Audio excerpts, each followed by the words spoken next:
계속해서 사사시대 말씀을 함께 알아가고 있습니다. 오늘은 주인공이 누군가요? 기드온입니다. 우리가 잘 아는 기드온. 오늘 본문에 아주 우리가 잘 알고 있는 단어 하나가 나옵니다. 어떤 단어? 여호와 샬롬이 이 장면에서부터 시작이 됩니다.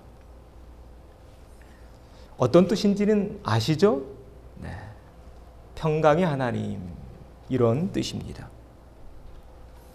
오늘 본문을 통해 여호와 샬롬이 어떻게 시작되었는지, 또 어떻게 해야 여호와 샬롬이 우리 삶 속에 임재하게 되는지 알아갈 수가 있습니다.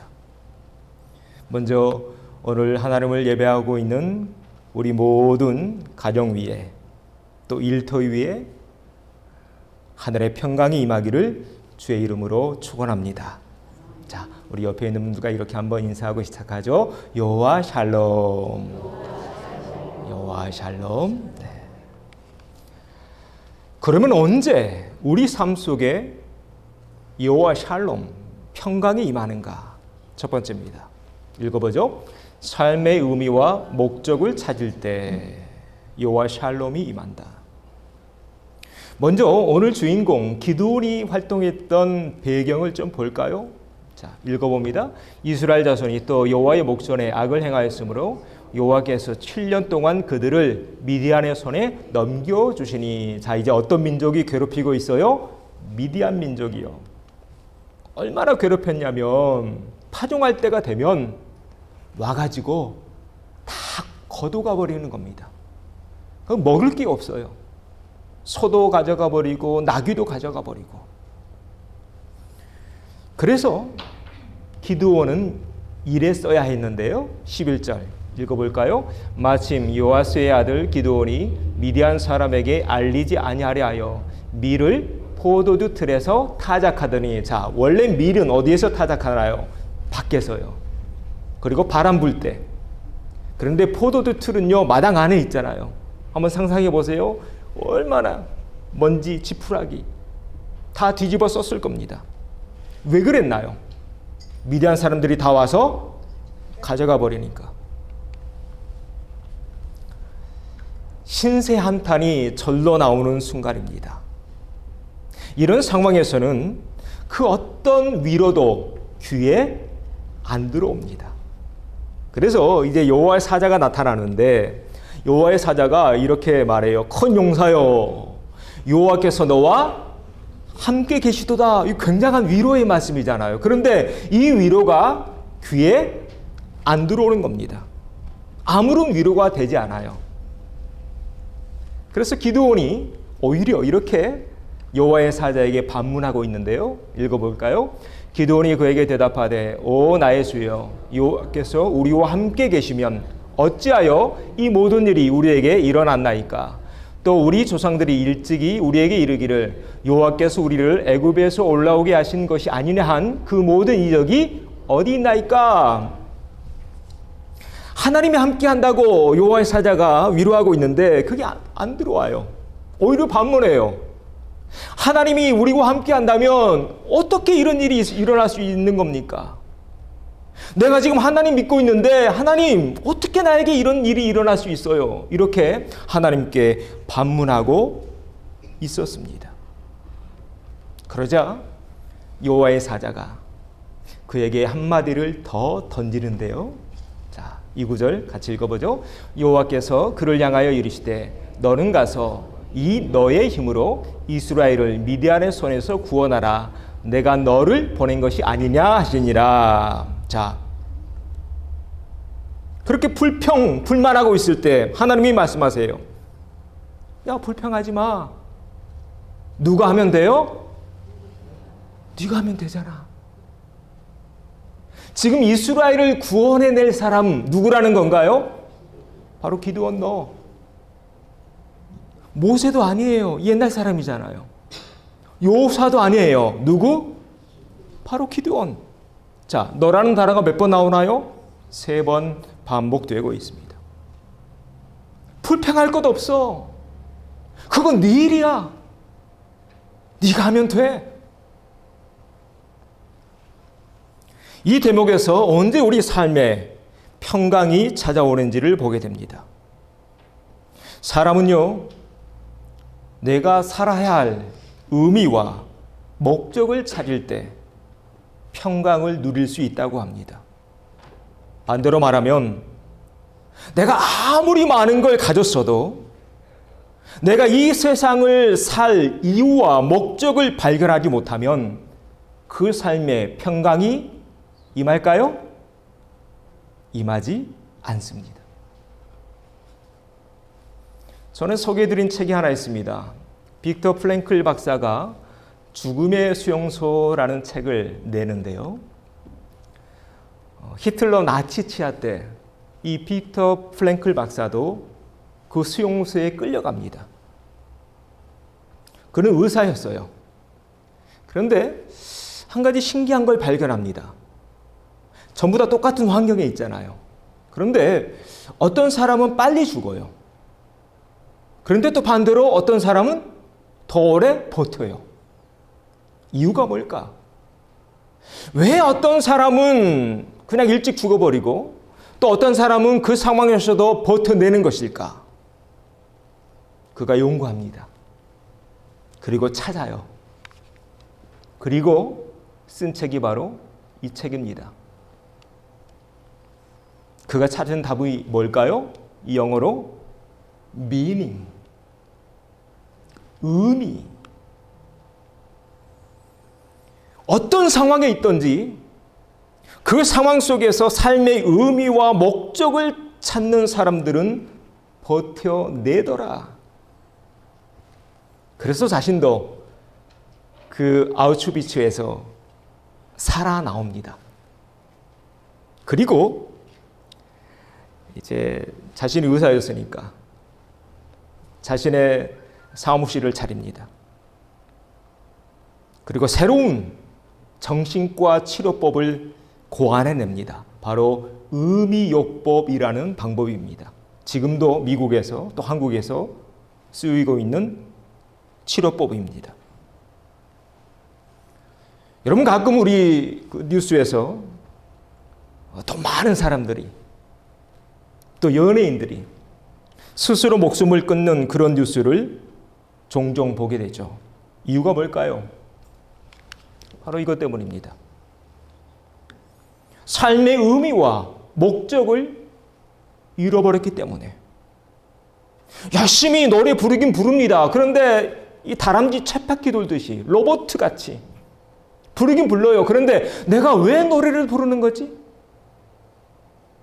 내가 연기를 계속합니다. 그런데 내가 왜 지금 연기를 하고 있는 거지?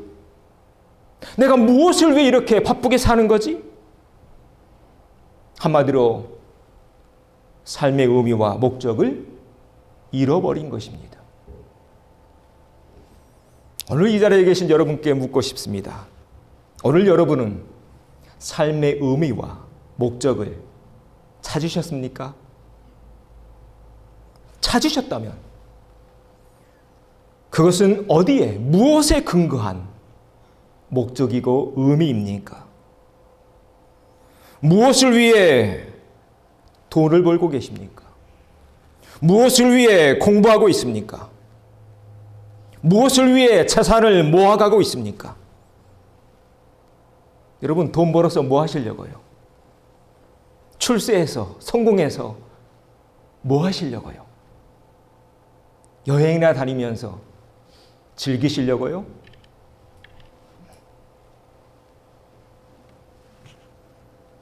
오늘 본문을 통해 우리 삶에 언제 샬롬이 임하게 되는가? 이에 대한 답을 얻게 됩니다.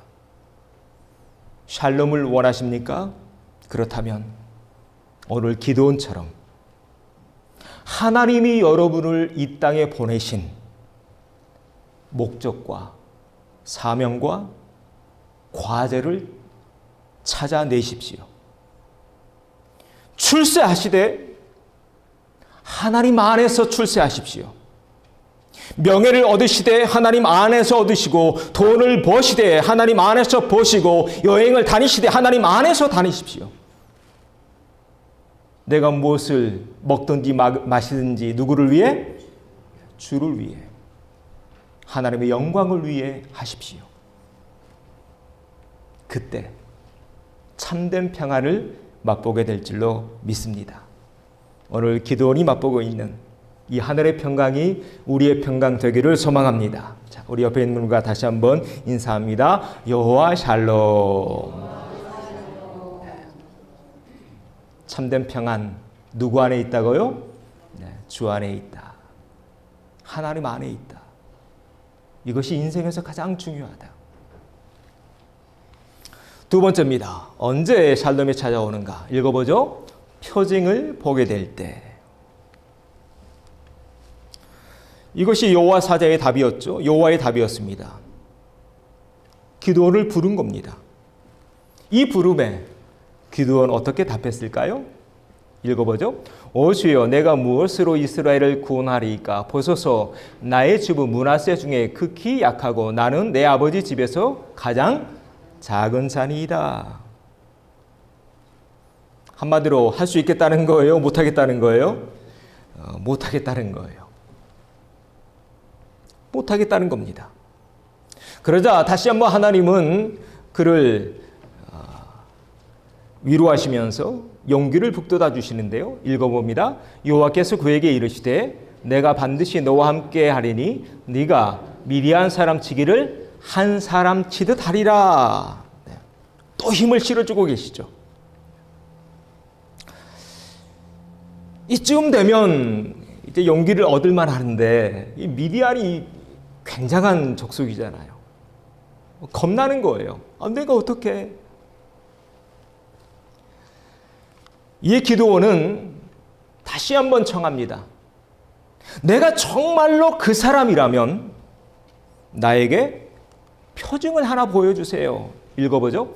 기드온이 그에게 대답하되 만일 내가 주께 은혜를 얻어 싸우면 나와 말씀하신 이가 주 되시는 표징을 내게 보이소서. 표징을 달라는 거예요. 그리고 정말로 표징을 주죠. 자, 어떤 표징인지 읽어봅니다. 여호와의 사자가 손에 잡은 지팡이 끝을 내밀어 고기와 무교병에 대니 불이 바위에서 나와 고기와 무교병을 살랐고 여호와의 사자는 떠나서 보이지 아니한지라. 네. 이 장면을 두 번째 단락에서 좀 유심히 살펴보려고 합니다. 기드온은 표징을 구했습니다. 표징, 증거를 보여달라는 겁니다. 하나님이 보여주시죠. 이 장면이 말하고 있는 바가 뭘까? 여러분 뭘까요? 앞에서 우리 인생에서 평강이 찾아오려면 제일 먼저 우리는 내 삶의 목적과 의미와 사명과 과제가 무엇인지를 찾아야 한다고 했습니다. 자, 그런데요. 그렇게 찾은 것이 진짜 내 사명인지, 내 과제인지, 내 삶의 목적인지 알려면 이 두 번째 단계가 필요합니다. 뭐가 보여줘야 돼요? 표징이요. 증거, 쉽게 말하면. 검증이 돼야 된다는 겁니다. 왜인가요? 검증되지 않는 사명은요, 표징이 없는 사명은요, 나만의 착각일 확률이 높습니다. 쉽게 설명해 보겠습니다. 드럼을 굉장히 좋아해요. 여러분 드럼 좋으시죠? 우리 집사님이 얼마나 드럼을 잘 치시는지. 드럼을 참 좋아하는 한 사람이 있었습니다. 찬양팀에 들어가서 나 저 드럼 한번 쳐보고 싶다, 그런 마음이 계속 드는 거예요. 그런데 그 사람에게 한 가지 큰 약점이 있어요. 박치예요. 박자를 못 맞춘다는 거예요. 그 사람이 드럼 치면 찬양팀이 굉장히 힘들어 한답니다. 교인들도 힘들고. 자, 그 사람에게는 드럼의 은사가 있는 건가요? 없는 건가요? 없는 겁니다. 죄송하지만 그분은 드럼이 아니라 다른 것으로 찬양하는 게 모두에게 이롭습니다. 바로 이렇게 우리 모두에게는 각자 은사와 달란트가 있는데 나만 좋아하는 것, 그게 전부가 아니에요. 그것이 진짜 하나님이 나에게 주신 은사이고 달란트이고 사명이라면은 나만 좋아하는 것으로 끝나는 것이 아니라 그것으로 인해서 나도 좋고 내 주변에 있는 사람들도 행복해져야 합니다. 그런데 나는 굉장히 즐거워요. 나는 굉장히 행복해요. 그런데 내가 그렇게 그 일을 하면 할수록 내 주변에 있는 사람들이 힘들어진다? 여러분, 이것은 뭘까요? 따라서 합니다. 그것은 내 욕심이다. 꼭 기억하십시오. 하나님이 주신 사명은요, 나도 행복하고 남도 행복해집니다. 교회에 많은 직분이 있죠. 여러분, 교회는 어떤 직분이 있나요? 집사, 권사, 장로, 전도사, 그 다음 목사. 제가 뭔가요? 목사죠. 제 얘기를 해보죠. 목사는 뭐 하는 사람입니까? 성령을 풀어주고 가르치는 사람입니다. 그런데요, 목사의 가르침에 모두가 은혜를 못 받고 있다? 목사가 인도하는 성경 공부 들어오는 성도들이 다 졸고 있다? 마지못해서 참석하고 있다? 둘 중 하나입니다. 목사가 준비가 그날 부족했거나 아니면 그 목사님에게는 가르치는 은사가 없거나, 이때는 빨리 결정해야 돼요. 뭘 결정해야 될까요? 다른 길을 찾아보던가. 지금 제 얘기하는 겁니다. 여러분 좋으시면 저런 다른 길을 찾아봐야 돼요. 다른 길을 찾아보던가 아니면 성경책 싸들머지고 기도원에 올라가야 돼요. 금식하면서 하나님 달라고, 말씀의 은사를 달라고. 만약 여러분의 직분이 장로라면, 여러분 장로의 사명이 뭔가요? 모세가 지쳤죠. 아말렉과 싸우다가 손이 점점 내려옵니다. 아론과 훌이 뭐 했나요? 두 손을 받쳐 올렸습니다. 여러분, 이것이 장로학의 일장입니다. 그런데요, 붙들어 올리기는커녕 이 손을 계속 밑에서 끄집어 내리려고 해요. 힘들게 해요. 부임해 오는 목사마다 험담만 해요. 이 또한 둘 중 하나입니다. 그분은요, 장로의 그릇이 아니거나 그분은 장로가 아니라 목사가 되어야 할 분입니다. 혹 우리 가운데 그런 분이 계시다면 아직 늙지 않았습니다. 여러분, 목사님 별로 마음에 안 드는 분 혹 계시나요? 하나님이 여러분에게 특별한 메시지를 주고 있는지 모릅니다. 깊이 기도해 보십시오. 신학교에 나이 제한이 있던가요, 없던가요? 나이 제한이 없습니다. 제가 한국에서 90년도에 감리교 신학대학 다녔잖아요. 그때 40대 아저씨도 있었고요, 50대 아줌마도 있었어요. 늦게라도 목회 시작하면 됩니다. 제가 한국에서 아주 존경하는 목사님이 한 분이 있습니다. 주님의 교회를 개척하신 이재철 목사님입니다. 여러분 혹시 아시나요? 제가 아주 좋아하는 분입니다. 그분이 그랬어요. 그분은요, 원래 그 홍성사라는 출판사 사장님이셨습니다. 그런데 뒤늦게 하나님이 나를 목사로 부르신다라는 깨달음이 왔어요. 그래서 늦게 신학교에 들어갑니다. 50대에. 그리고 주님의 교회를 개척합니다. 몇 년 목회하고 끝난지 아십니까? 딱 10년 목회하고 은퇴하십니다. 그리고 지금은 전 세계를 돌아다니면서 말씀을 전하고 있습니다. 오늘 우리가 보고 있는 기드온도 그랬습니다. 우리 다시 한번 보죠. 기드온이 하나님께 이렇게 불평합니다. 여호와께서 우리와 함께 계시면 어찌하여 이 모든 일이 우리에게 일어났습니까? 또 애굽에서 올라오게 하신 그 놀라운 그 모세의 기적, 이거 어디 있는 겁니까? 그랬더니 하나님이 뭐라고 하셨어요? 그거 누가 할 일이에요? 네가 해. 네가 하면 되잖아. 그리고 표징을 보여달라고 하니까 이런 표징을 보여주십니다. 언제 우리 삶 속에 평강이 찾아오는가? 바로 이것입니다. 내 삶의 목적과 의미와 사명과 과제가 무엇인지를 찾아야 합니다. 가능한 젊은 나이에 찾으십시오. 그래야 인생이 행복합니다. 그런데 찾는 것으로 끝나면 안 돼요. 반드시 뭐가 있어야 돼요? 표징이 있어야 돼요. 과연 그것이 진짜 하나님이 나를 부르시는 그것 맞는가? 그래서 기드온에게 표징을 보여주고 있는 것입니다. 자, 한번 따라서 해보시죠. 내 눈에 보이는 것이 내 사명입니다. 네. 여러분 눈에만 보이는 게 있을 거예요. 그게 하나님이 여러분에게 주신 사명입니다. 그런데 그게 다가 아니라고 했죠? 자, 또 따라서 합니다. 반드시 검증이 필요합니다. 표징이 필요합니다.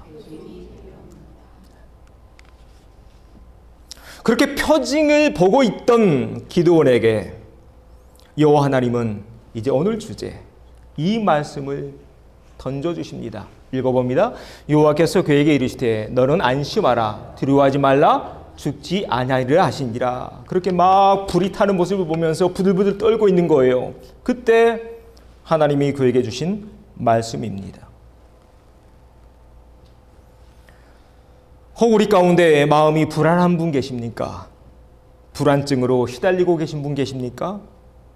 오늘 기드온이 모든 불안과 근심에서 해방되었던 것처럼 하나님이 우리에게 주시는 표징과 확증을 통해 마음의 평강과 기쁨을 얻으시는 우리 모든 식구들 되시기를 바랍니다. 그래서 하나님은요, 2000년 전에 이 세상에 있는 모든 사람들이 마음의 평화를 얻을 수 있는 표징을 하나 주셨어요. 그 표징이 뭘까요? 교회마다 달려 있잖아요. 바로 십자가입니다. 십자가에 달리신 예수님, 우리에게 이런 약속을 하셨네요. 읽어보죠. 평화를 너에게 끼치노니 곧 나의 평화를 너에게 주노라. 내가 너에게 주는 것은 세상이 주는 것과 같지 아니하니라. 너희는 마음에 근심하지도 말고 두려워하지도 말라. 누가 하신 말씀이에요? 예수님 하신 말씀입니다. 이 예수님의 평강이 오늘 우리 안에 임하기를 소망합니다. 우리 다시 한번 인사하시죠. 여호와 샬롬.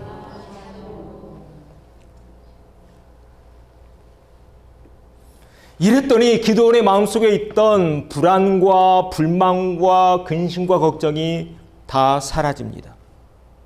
그 마음속에 평강이 찾아온 것입니다. 자, 그렇다면 그것으로 끝일까요? 우리는 지금 예수님을 통해 구원을 받았습니다. 그래서 우리도 평강을 얻었네요. 그것이 다일까요? 아닙니다. 이제 우리에게 필요한 것은 뭐냐? 이 평강을 어떻게 내 삶에서 계속 유지해 가는가? 계속 지속시킬 것인가? 이것이 우리의 과제입니다. 이를 위해서 우리에게 꼭 필요한 한 가지가 남았는데요. 자, 세 번째입니다. 읽어보죠. 예배할 때 평강이 유지된다. 어떻게 이 명제에 공감이 되시나요? 네. 오늘 이 자리에 앉아있는 여러분 마음이 좀 평안하신가요?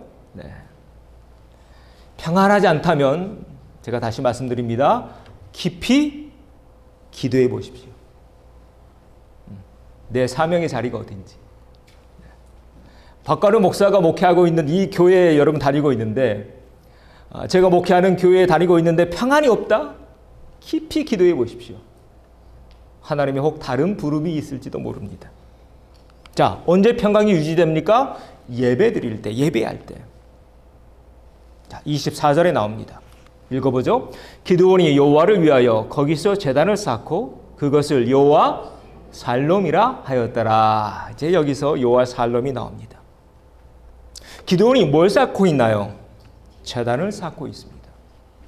예배 드리고 있다는 것입니다. 지난주에 우리가 봤죠. 예배가 무엇이라고 했습니까? 예배는요, 가치 있는 것을 하나님께 올려드린다, 배송한다, 이런 뜻을 가지고 있습니다. 그렇게 내 중심, 내 안에 있는 가치 있는 것들, 내 소유물 중에서 가치 있는 것들을 하나님께 올려드릴 때 하늘에서 하나님이 임재하시죠. 그게 구약의 제사입니다. 그래서 불이 내리잖아요. 아브라함도 그랬어요. 창세기 15장에서 3년 된 암소, 또 순양, 비둘기 이런 것으로 각을 떠서 제사를 드렸더니 하늘에서 뭐가 내렸어요? 불이 내려서 다 태웁니다. 이렇게 하나님을 예배할 때 하늘에서 불이 내려와서 우리 마음속에 있는 염려와 근심과 불안과 불만을 다 태우는 것입니다. 그래서 이 작업을 우리가 매주 반복하는 거예요. 혹 여러분 마음속에 걱정과 근심과 불안과 불만이 있다면 오늘 이 예배 시간을 통해서 다 불살라지기를 주의 이름으로 축원합니다. 이것이 예배입니다. 사도행전도 그렇죠. 예수님 갑자기 사라져버렸잖아요. 갑자기 십자가에 달리셨잖아요. 그때 마가 다락방에서 몇 명이? 120명이요. 부들부들 떨고 있었어요. 그때 열흘 동안 열심히 기도합니다. 그랬더니 하늘에서 불이 임하죠. 그 뒤 그들 마음속에 불안과 염려와 근심이 다 사라집니다. 로마에 대한 걱정도 사라집니다. 곧장 방문을 열고 뛰쳐나가 복음을 전하기 시작하죠. 그게 교회의 역사입니다. 오늘 이야기도 마찬가지입니다.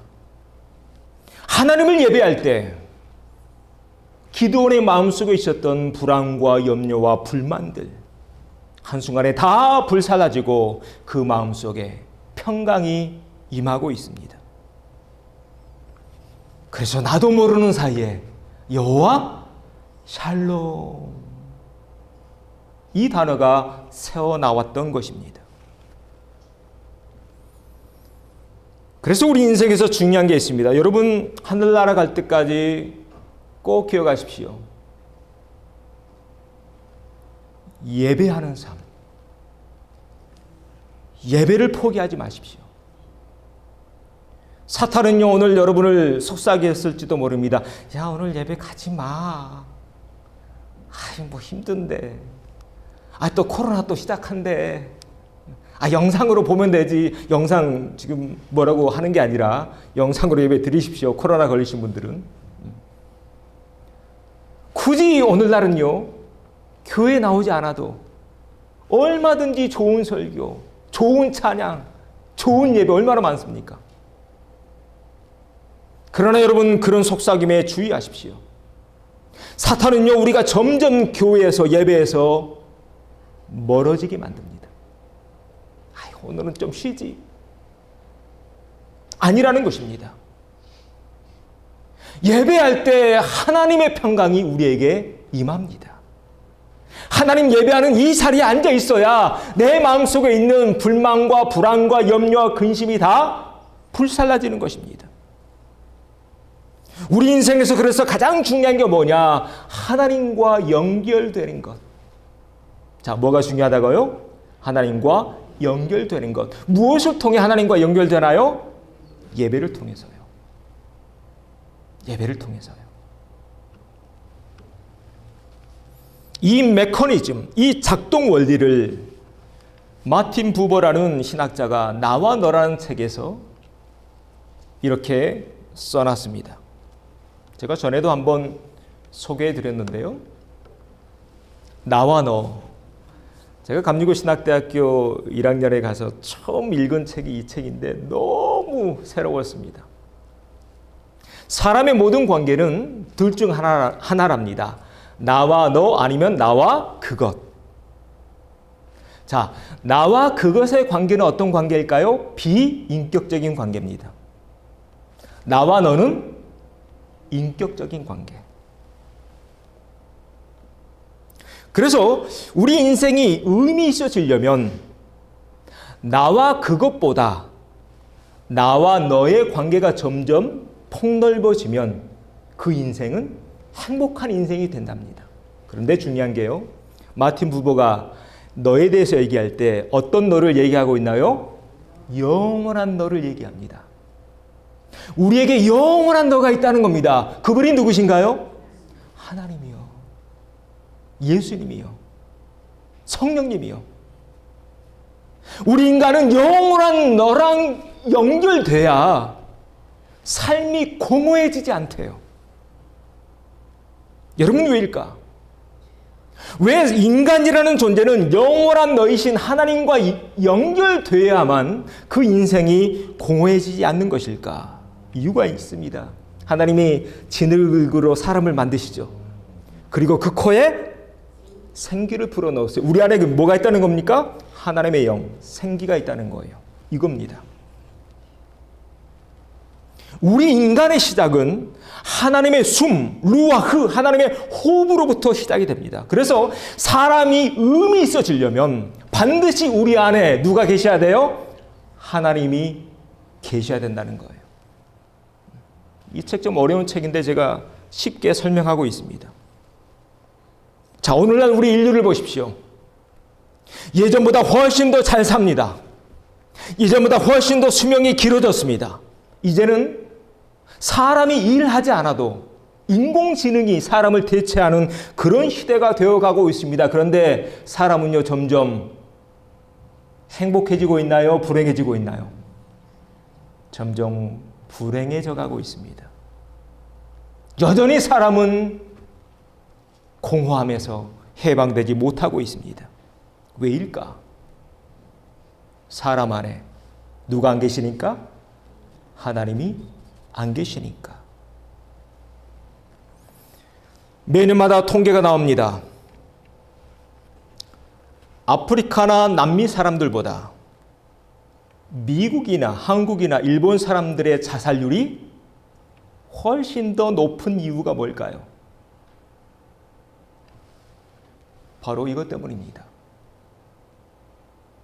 점점 서양 세계, 서구 세계, 하나님에게서 점점 멀어져 가고 있기 때문이다. 사랑하는 형제자매님께 권면합니다. 예배하는 자리를 사모하십시오. 예배하시되 영과 진리로 예배하십시오. 먹고 남은 찌끄러기가 아니라 내 삶에서 소중한 것들을, 내 중심을 하나님께 올려드리십시오. 하나님을 예배하는 삶이야말로 내 영혼이 잘되고 범사가 잘되고 강건케 되는 지름길인 줄로 믿습니다. 자, 우리 옆에 있는 분과 이렇게 한번 인사하시죠. 요와 샬롬. 한 번 더요. 예배가 살 길입니다. 오늘 기드온이 그랬어요. 그렇게 하나님 예배했더니 나도 모르는 사이에 어떤 단어? 여호와 샬롬이 나왔어요.